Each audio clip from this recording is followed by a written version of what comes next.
Gazans continue to pay the heavy price as they witnessed one of the most intense bombing by Israel in this ongoing war. Gaza's health ministry says at least 195 were killed in attacks over the past 24 hours. As the death toll mounts on the Palestinian side, Turkish President Recep Tayyip Erdogan has compared Israeli Prime Minister Benjamin Netanyahu to Adolf Hitler. At least 22 people were killed, 34 were injured in a strike in southern Gaza's Khan Younis. Palestinians could be seen mourning for their loved ones killed in the strikes.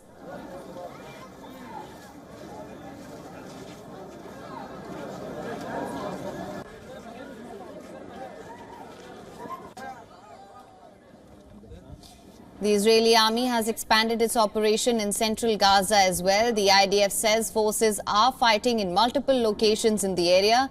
As a result, thousands of Palestinian families have fled their homes.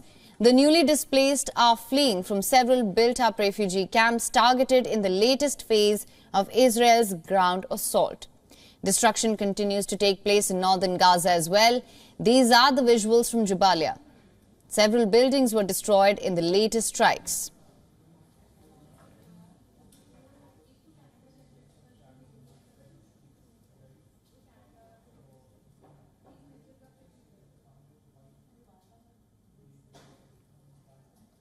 IDF has meanwhile released a video showing the troops uncovering Hamas's tunnels inside the hospital in Gaza City. The IDF says troops such that tunnels have been discovered from multiple hospitals, which are being used to connect and transfer terrorists and weapons throughout Gaza.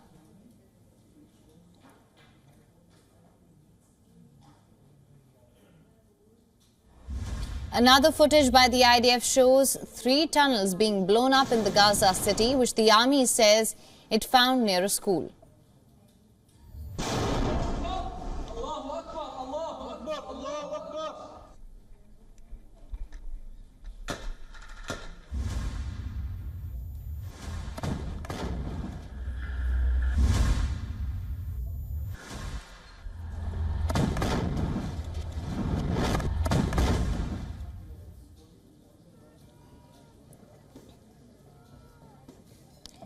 And on the other hand, Hamas has released footage of militants fighting Israeli army in Gaza. Hamas says that it targeted the soldiers and destroyed their incursive military vehicles in the Al-Shujaya neighborhood of Gaza City.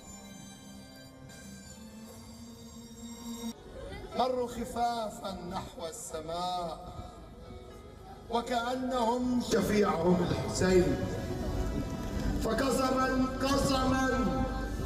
إنما.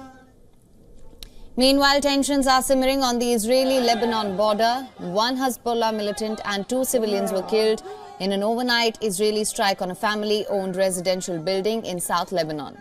Israeli army says Israeli forces have killed 129 Hezbollah militants so far in the fighting.